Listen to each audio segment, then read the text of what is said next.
Welcome in, everybody, to another edition of Messi and Co. I am one of your hosts here, Austin Roblard, and we're finally getting to see some of our amazing contributors here on the channel, on the platform. Ashley Silvers is with us, and the one and only IMCF Traveler is here with us as well, showing his face for, I think, the second time ever. So welcome on in. We have a lot of stuff lined up for you, as we mentioned in the premiere episode. A lot of different contributors, all with different facets that they're interested in, they're experts on. And today we're going to showcase a little bit of that as we talk about Messi, of course, and Inter Miami and all the happenings going on. And we're going to try and do our best to cater to a lot of the fans who have questions today about, tickets, the debut for Lionel Messi, which has been quoted to be July 21st. But before I get into that, let me introduce, we'll start with Ashley. Ashley, welcome on in. Tell everybody a little bit about yourself and let them know what you got going on and what you can bring to the table, what you will bring to the table, I should say. Yeah, absolutely. Well, it's great to be with you guys. And my name is Ashley. I'm 28. I'm an Inter Miami and soccer fan, like everyone here, but also I specialize in marketing and sports brands and partnerships and things like that. And so in terms of what I'm hoping to bring to the show and the content and the contribution, it's going to mainly be about just Messi's impact on the city, on the country, on soccer sales, on how it's going to work with brands, social media, kids, everything like that, sort of the off the field stuff. So I'm really excited. All right. And yeah, there is a lot to talk about there. We've already seen a lot of things going on, a lot of changes happening, which is going to be one of our first topics today. But before we get into all of that, I am CF Traveler. If you want to go ahead and introduce yourself, please do so and let us know what you're bringing to the table. Well, thank you for having me, Austin. Happy to be a part of this. As many know, I am IMCF Traveler. If you're seeing my face for the first time, I'm sorry. I'm a 24-year-old sports and soccer fan from South Florida, born and raised, and kind of all things Inter Miami, even rocking the Inter Miami merch in the first show I'm on. So, yeah, I just bring a lot of knowledge for Inter Miami, probably too much for one person, but I bring a lot of knowledge for Inter Miami and the inner workings of the club and everything that's going on with them. Which is extremely important in a time like this. Both of those things are extremely important that you guys have both mentioned in a time like this because of everything that's going on surrounding Messi and a lot of questions that fans have about what may happen. So the first part of this is going to be an informative episode, and we're going to cater to everybody who has questions about what's going on in terms of Messi's debut, what to do with tickets. I see questions going out all the time, even though some of the information has already been released by even Jorge Mas himself. There are still things to kind of decipher and, trying to figure out what's going on. So the first things first is Messi's debut. July 21st against Cruz Azul, as we all know, in the Leagues Cup. It won't be an MLS start for Messi until I think August 20th against Charlotte, which is way down the line. But that's when he's meant to debut in MLS in terms of actually playing for Inter Miami, July 21st. And with that said, I talked about it on the premiere episode. So many people were questioning how in the world were they going to go ahead and fit 18,000 people in front of Lionel Messi? Well, the short answer is they weren't. And there were a lot of discussions that had to be had, a lot of different things that the club had to contemplate in terms of what to do in terms of the fanfare that would be surrounding Messi when he stepped onto the pitch. And we're at a point now where we actually have the answer. Jorge Mas had a call with a lot of local reporters and local media and kind of expressed what his intentions were and what the plans were from the club going forward. But before we get into that, I want to talk about some of the internal discussions that they may have had to have, because it was not always a guarantee that they were going to build 3,000 seats and put them in front of Messi. There were other conversations that had, and maybe for sure it was always going to be they were going to increase Drive Pink Stadium a little bit for any other sort of games that they had. But in terms of fitting Messi in Drive Pink, it's not something that was set in stone from the get-go, and it's actually something that's not set in stone going forward as a report came out about the U.S. Open Cup final. But we'll get to that in a second. I want to go to IMCF Traveler on this. What were some of the conversations had between the club and, let's say, somebody like Stephen Ross with Hard Rock Stadium or any other type of stadium that could have hosted Inter Miami because they needed to get more people in seats in front of Messi? So Miami had a lot of preliminary discussions on what to do with the arrival of Lionel Messi. The most logical choice to many was I moved the games to Hard Rock Stadium. Hard Rock Stadium can seat 65,000 comfortably. It would sell out. The issue with that, though, was Inter Miami has a contract with the city of Fort Lauderdale and with Drive Pink Stadium to play their matches there. And Stephen Ross has shown kind of time and time again that while he is a fan of soccer, he's not a fan of American soccer. He's a very big fan of the idea of bringing foreign league games here. He's gotten in trouble with the U.S. Soccer Federation before for trying to do that. And even with this and with Lionel Messi selling out Hard Rock Stadium, because that's a guarantee, they couldn't come to any sorts of terms there. There is still a door open for any possible finals, a U.S. Open Cup final, a Leagues Cup final, a MLS Cup final could still be played there. But at this time, no regular season league games or Leagues Cup games will be played at Hard Rock Stadium. They will be played at Drive Pink Stadium, where they are working as we speak to install about 3,200 new seats in the southeast and northeast corners.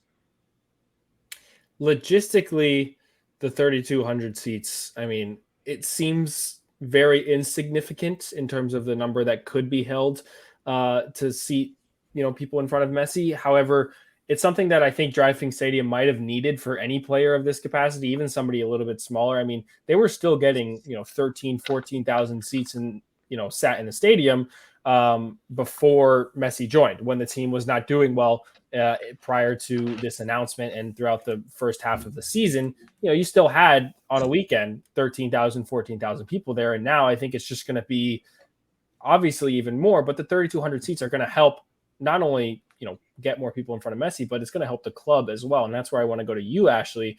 You saw the ticket prices, you saw the increase in all of this. What does the club need to do in order to cater to as many people as possible who want to enjoy this moment, to enjoy this set in this moment in history, in soccer history in America? I mean, what does the club need to do to make sure that it's enjoyable for the most amount of people, to cater to the most amount of fans, and ensure any type of happiness that Messi would bring to the casual fan? Yeah, absolutely. Well, so I think there's a couple different things that are going to have to happen, and probably won't happen all at first. As we've sort of seen over the last few years in the development of Inter Miami, from I'd say like an infrastructure logistic standpoint, sometimes it doesn't always go so smoothly at first. I also think, sort of to touch on the point earlier about Hard Rock Stadium, I think a big part of this development and like what the priority for the Mosses and just for Inter Miami in general is going to be is to have the brand lead the charge. And Drive Pink Stadium, it's the brand, it's the pink, it's the team store, etc. Starting off the relationship and the introduction in a place that's covered in teal wouldn't do what they want. You know what I mean? Like when Real Madrid, when the Bernabeu a couple of years ago was under such heavy construction, they had to play at the training facility. Like it just didn't feel right, And so I think even though it's a small stadium, the intimacy, the branding, the locale, all of those different things is actually going to help. And I think it's going to make it look even more prestigious. And then in terms of what they have to do, a lot. I think the first couple games, it's going to still be, there's going to be the parking is going to be difficult. The merchandise sales is going to be difficult. There's, in terms of the facilities itself, there isn't as much food and drink. And, when you go to a game on a Wednesday and it's maybe 11, 12, 13,000, it's still difficult to get the concession and things like that. So I think that's just going to be growing pains. But seeing him in such an intimate setting, I think is going to kind of make up for it for a lot of people. And I want to touch on a couple of those things that both of you have brought up, whether it was the city of Fort Lauderdale and the Mosses, but I want to start with the city of Fort Lauderdale and go to Morgan on this, to Traveler on this. It's that, there was a huge thing with the parking. The yellow lot was the whole feud behind the yellow lot being taken away. The parking situation, I think it was only for one match, thankfully, where they were having to park people in lots that they kind of only made up and had shuttles to go across Commercial Boulevard to get people to get sat in seats to get to the stadium. There was that, and that was to do with a $1.4 million discrepancy in payments in terms of a building permit. So talk a little bit about that, Morgan, and talk about a little bit this announcement that the mayor of Fort Lauderdale came out with in terms of him being able to now happily partner with Inter Miami and the building permits behind Drive Pink Stadium, and what that will change and how that will benefit the casual getting to a match. So basically, if you go back to the beginning of the 2020 season when Inter Miami was just about to play their inaugural match at Drive Pink Stadium, the yellow lot was actually never part of the club's parking plans.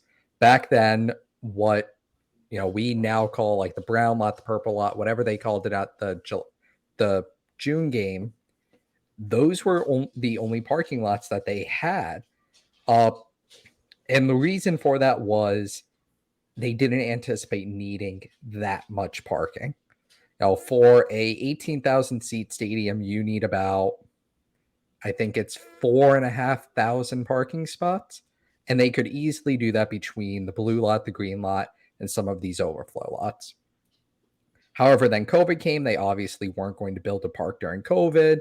And then we got all the way to basically the 2022 season where the city started to say to Inter Miami, like, hey, we see you using this, but, we also see that, you owe us some money. What's going on? And for most of the 2022 season, they let it go.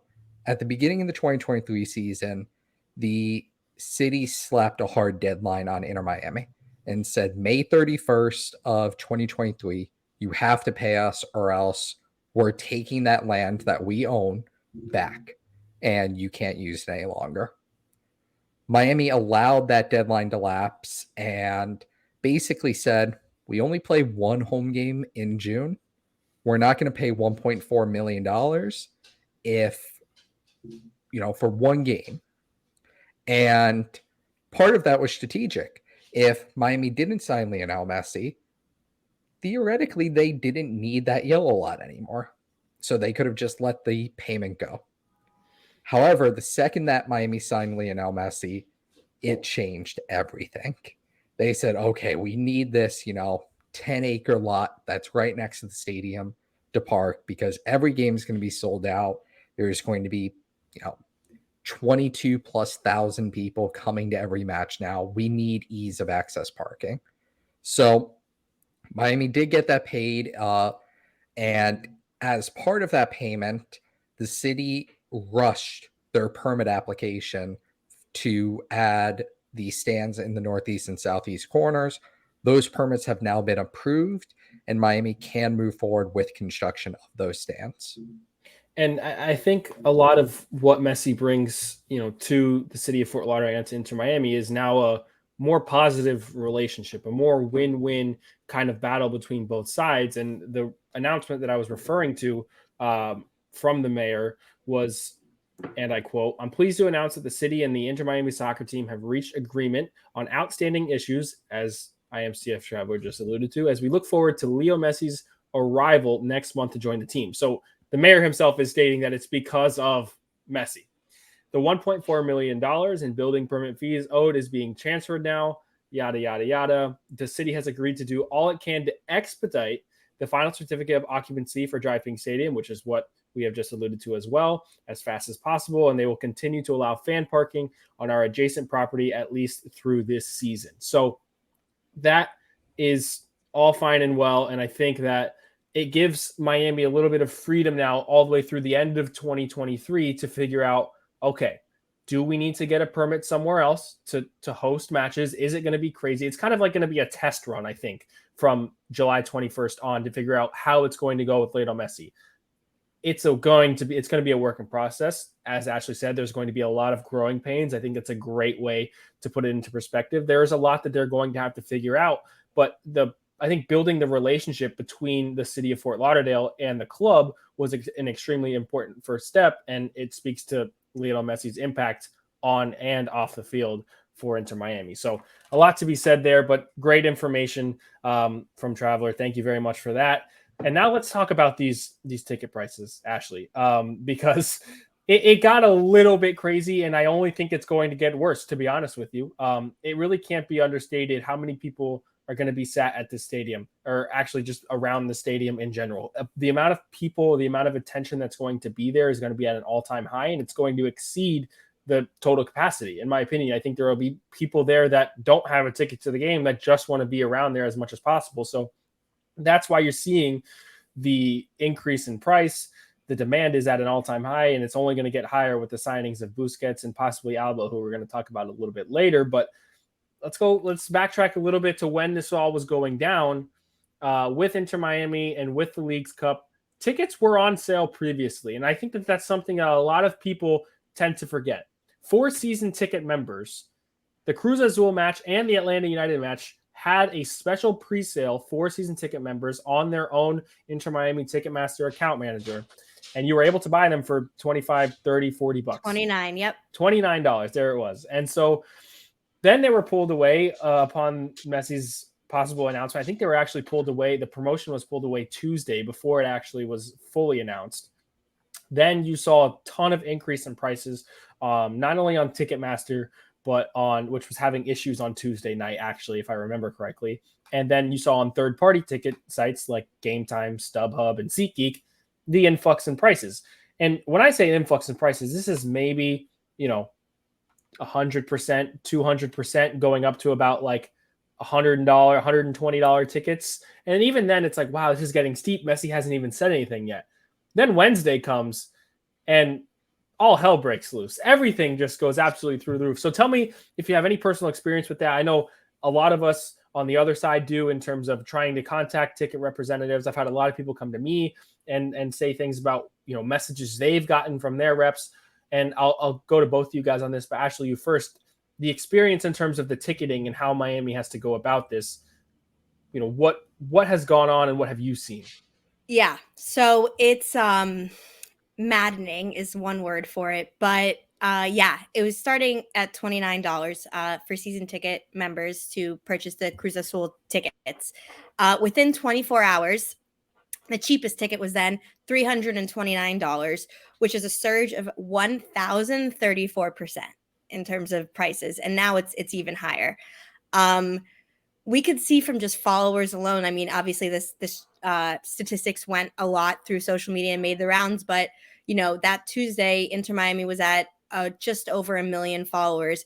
As of right now, it is at 8.4 million. So it's pretty amazing what's been happening. And in terms of the value of it, I think, like I touched on earlier, the idea that it's an intimate setting to watch Messi is it's actually going to really play to the advantage of Inter Miami for this first year, because if they do decide to increase prices from a Ticketmaster standpoint, like obviously the scalping, and then you get them on the tick picks and the game times, etc. But just from if they want to increase their standalone prices, they absolutely can, and they'll be able to see quite a margin for it. And I mean, away tickets also, like, I know you didn't ask this, but do you know that the game against the New York Red Bulls in August, the ticket prices have increased by 1,236%.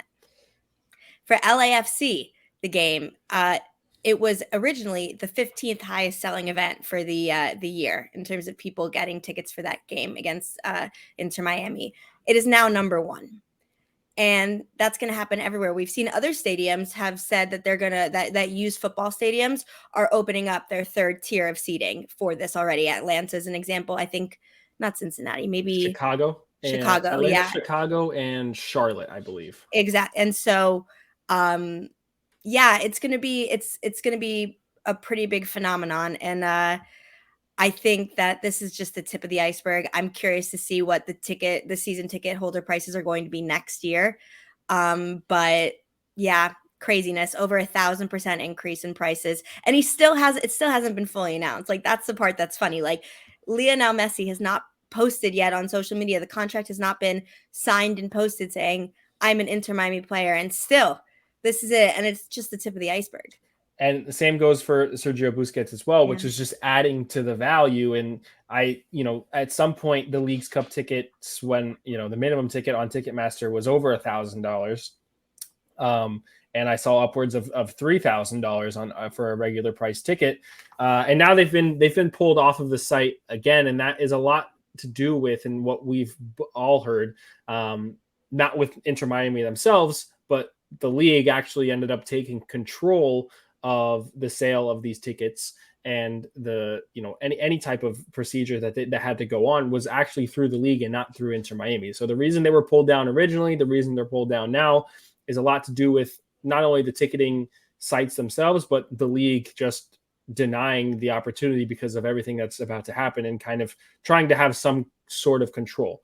And I'd also just really quickly, I'd just add for that I think that they're going to try and keep that relationship with Inter Miami positive, and with Inter Miami fans, like the fans who have season ticket holders, things like that. Like, I think, I'm not 100% sure, and we'll see logistically, but I think they are going to try, at least in the beginning, to get the tickets into the hands of fans and existing season ticket holders, because Inter Miami is going to start to really have the ball in their court, and MLS and all the different tournaments are going to do whatever they can to have Lionel Messi play on one of their games. So, Right. It's going to start being where they'll make so much money in terms of like the TV revenue, the sponsorships, and then resale tickets, that I think that it's not going to be a free for all as maybe people think in the beginning. I think it may eventually become that, but I'm curious to see how that plays out.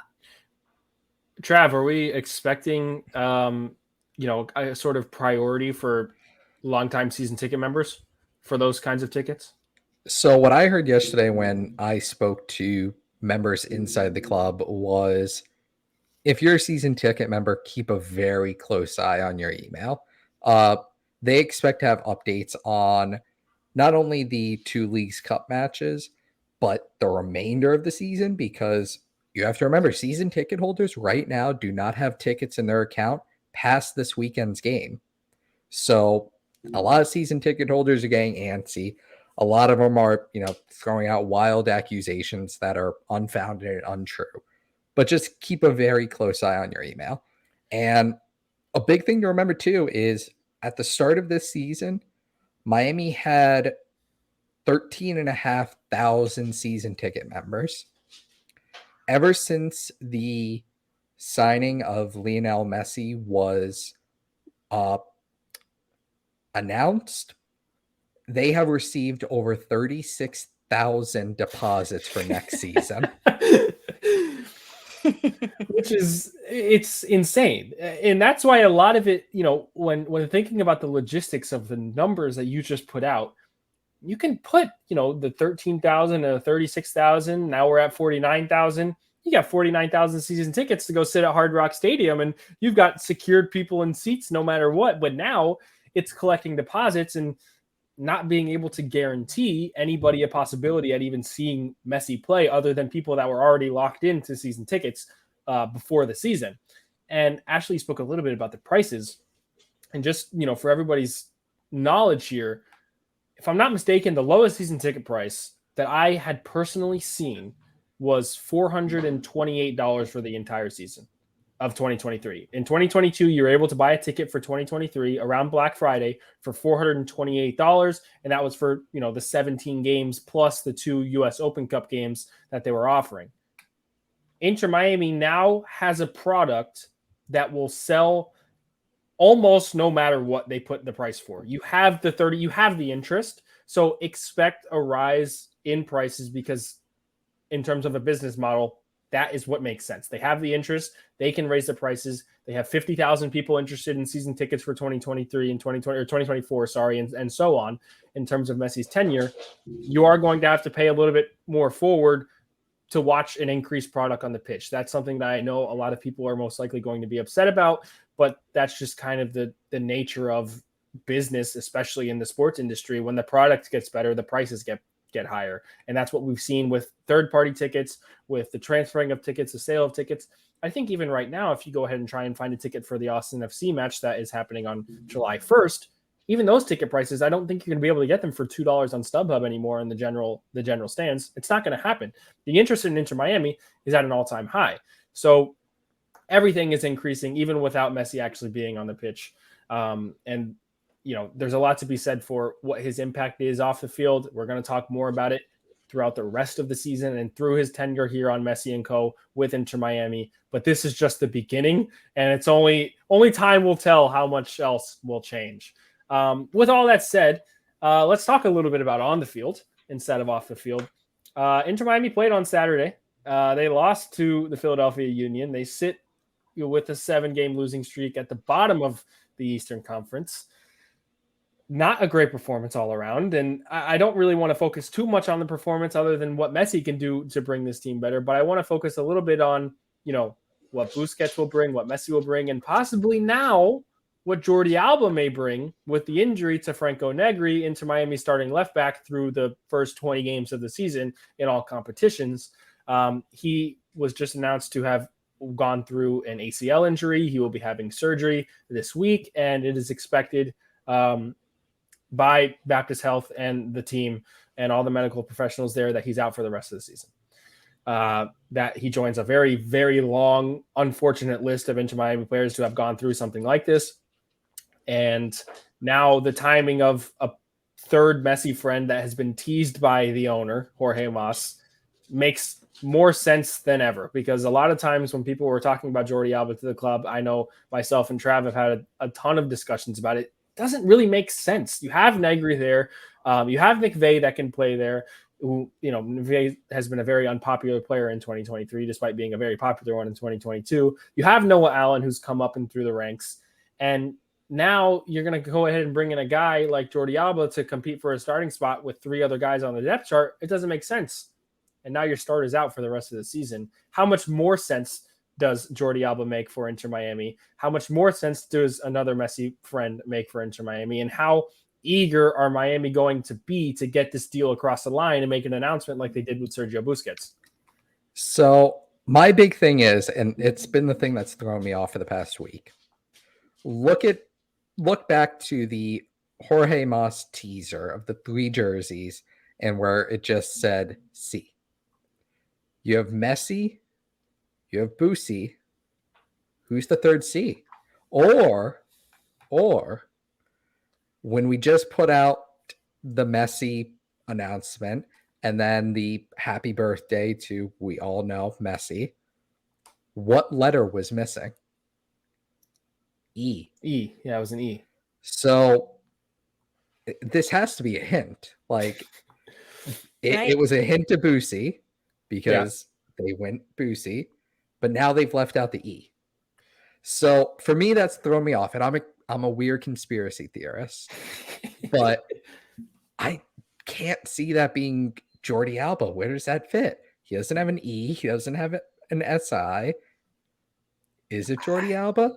I think, and again, crazy. I think it's Iniesta.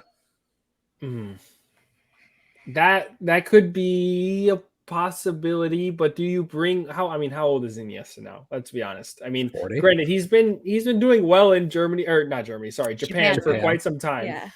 With Vissel Kobe, and I don't see that happening just logistically. And I think they really want a defender. I think if they're going to do another DP or a big spending, it's going to be for a defender. It has to be. It has to be. Iniesta is not going to be expensive. Like, that's true. Pay that dude like $250,000 for the year, and be like, here, stay with Messi. We'll pay for your place. Boom, done. Yeah, we'll put you up in an apartment off of commercial. Commercial power line. We'll set you right up, right next to the Dunkin' Donuts. I do think that now this makes a Jordi Alba signing even more likely. I think that as long as Miami had Franco Negri, there was always going to be a certain hint of doubt to it, because you don't need 2 starting left backs on the roster. No. Look at where we were before when we had, where we had Kieran Gibbs and, let's say Jovan Jones or Chris McVeigh, both on the roster. It's a waste of money. So now it makes sense. Now our starting left back's done for the year. You can sign Jordi Alba on basically a cheap TAM deal for the remainder of the year. Do what I lovingly call the Gareth Bale special. Cheap TAM deal for the rest of the year. Next year, he can be a DP. And it lets us kick our can down the road a little bit and figure out our problems in a year. Yeah, I can see that, especially with not really the speculation anymore. The reports that Sergio Busquets will also be a DP, even though it was a possibility beforehand that you would see them try and get him under a TAM deal. You have Messi as a DP coming in and Busquets as a DP coming in. And right now on your roster, you have Leonardo Campana as a DP, you have Gregory as a DP, and you have Rodolfo Pizarro as a DP. I have seen, and I think it is kind of easy to tell just based off of contracts, that Gregory and Campana can be easily brought down, or bought down, I should say, by general allocation money to free up those two spots. Miami have enough of that. They've dealt enough of it away, despite the sanctions that they were hit with a couple of years ago. Chris Henderson has done a phenomenal job at freeing up some money to be able to have some flexibility within the roster, which would leave Campana which would leave not Campana. It would leave actually Pizarro as your only DP, and to ship him off would be the most beneficial thing that they could possibly do, to get all three spots open for somebody like Jordi Alba to come in and be it for your third year. But they would have to buy down Gregory every season, Campana every season, that they're under contract for. So there's a lot of the logistics that have to be worked out.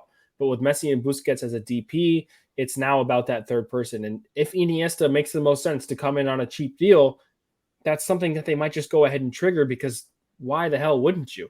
And the same thing goes for Jordi Alba. Now it's not only just a flashy signing and somebody who's going to bring attention to your club in terms of Jordi Alba. It's now a personnel fit. It's an absolute personnel fit that's going to, boost your chances to the playoffs, which granted are very low at the moment, for the rest of the season, because you need a defender. So a lot of work has to be done, and a lot of work has been done on the marketing side. Ashley, I wanted to ask, have you enjoyed what Miami have done with the marketing side of this? And do you think that there's a little bit more that needs to be done, or are they kind of stuck right now because nothing's been officially signed?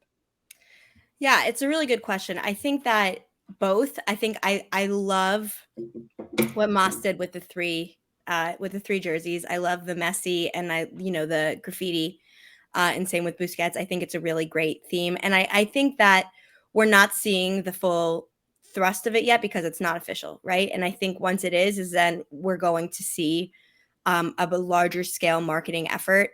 A really interesting statistic is that there's over 62 million Hispanic Americans right now, according to the last census.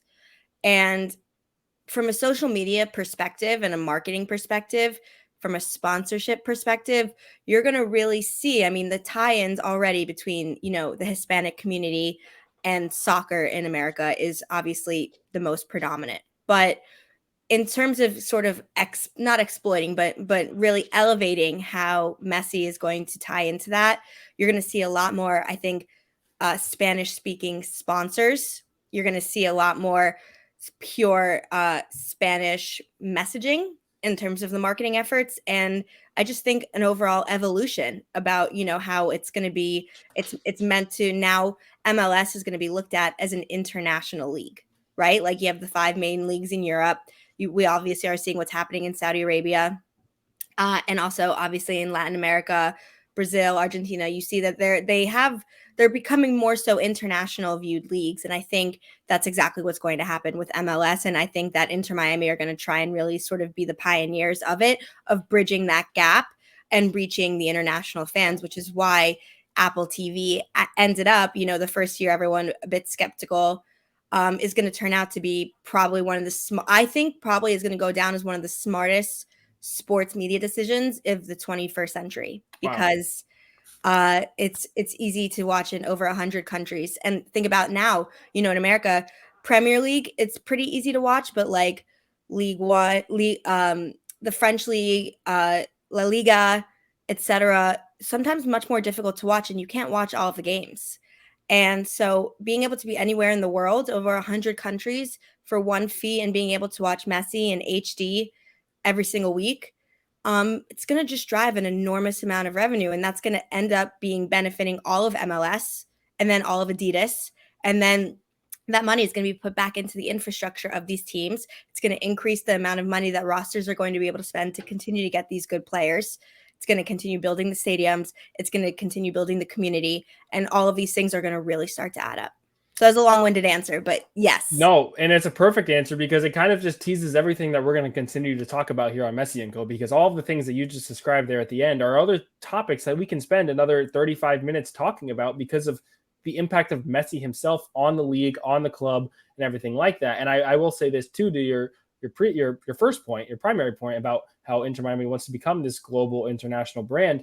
They really did that even before Messi. I think you think about the name in and of itself. You think about a lot of the Spanish content that they put out. The fan base is La Familia, just off of the name alone is one. The Spanish chants are one. So very multicultural already. And now even with the possibility to do that to a higher degree to reach a broader audience, Miami have always had the plan to implement themselves as a global brand. And with Messi being on the roster, it makes it all the much more easy for them to be able to do that. So another really, really good point there. And I think we're gonna cut it there. We kind of covered a lot here in a very short amount of time. We're gonna get some on the field stuff, closer to the debut of Lionel Messi. So stay tuned for all of that. If you want to go ahead and check out the 5 Reasons Sports YouTube channel, another contributor of ours, John Carlo, did a really great job breaking down the defensive woes against the Philadelphia Union. If you want to get into some Inter Miami tactical discussion, again, we will get into much more of that later on down the line. But for now, we're all still trying to dissect the impact of Messi on Inter Miami, on MLS, on American sports as a whole. We're going to take that week by week in English and in Spanish. So be on the lookout for both episodes every single week here on Messi and Co. and 5 Reasons Sports. Ashley, Traveler, thank you so much for coming on. We will see you guys very soon on our English side. For Alejandro in the back, thank you very much. And make sure you stay tuned to our Twitter and to the 5 Reasons Sports Network YouTube channel for all of the Messi and Co. content that is to come. We're going to be covering Messi on a day-to-day basis from top to bottom on every little impact that he's going to have. And everything just gets exciting as the days goes on. So with that said, thank you very much, everybody. And we will see you guys next time here on Messi and Co. Thank you. Thank you.